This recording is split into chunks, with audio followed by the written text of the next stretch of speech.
The War for Independence brought many changes to Americans. The nation had gained independence and undertaken an unprecedented experiment in democratic government. Tens of thousands of slaves and loyalists would leave America forever. The war also had a profound impact on Native Americans. When the war broke out, the eastern woodland Native American nations were tired of American aggression against their lands and were inclined to side with the British. To prevent this, the Americans in 1775 convinced the powerful Iroquois to remain neutral.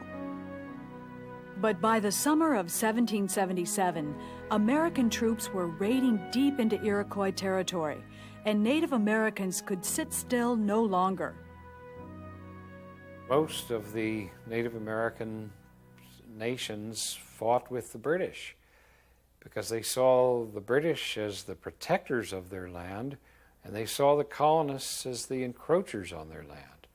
So it made sense for the American Indians to think that they would be better off if the British won the war. Most of the Iroquois decided to fight for the British, but the Oneida and the Tuscarora chose to join the Americans.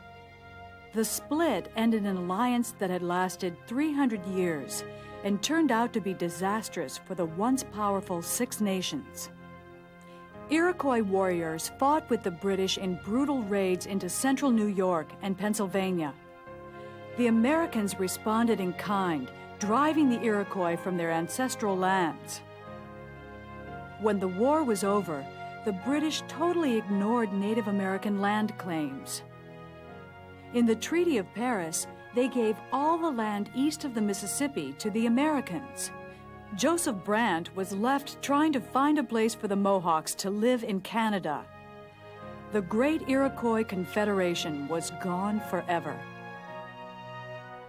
For African Americans, the American Revolution did not bring as much freedom as it had promised on either side. Thousands of slaves who escaped to the British did win their freedom. Hundreds were returned to their masters or sold to the West Indies. But far more sought a life in Nova Scotia and Florida, and many of these returned to Africa in the 1790s to found a new nation, Sierra Leone. But the ideas unleashed during the American Revolution did change how Americans thought about slavery. But it was increasingly a discomfort for people that the economy was connected to human suffering in this way. And when they looked at their own desire for freedom, many people began to envision freedom for other people as well. The way that transition came about was through the actions of African Americans themselves, who raised the issue openly and publicly, both in print and verbally, about what is this business of all men being created equal? What about us? Where are we included? And we expect, they said, we expect freedom. In 1783, the Massachusetts Superior Court found that the state's constitution did not give sanction to slavery.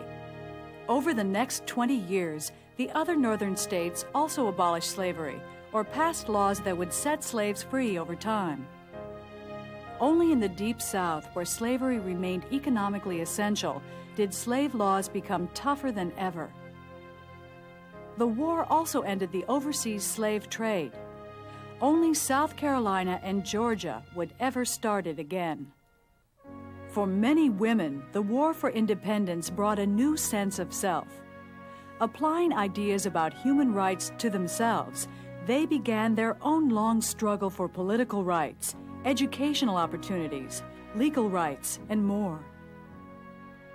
The artisans and the farmers, shopkeepers and laborers who fought for independence believed passionately in the ideas of Republican government.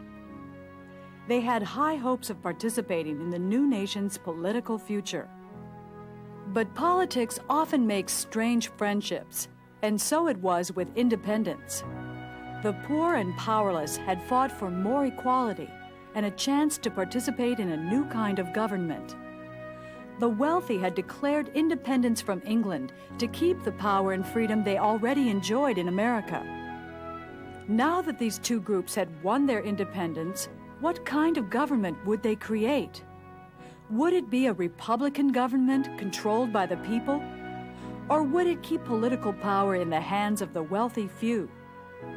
How much power should be in the hands of the states? How much would be entrusted to the new central government? What would be the rights of people living in the new territories?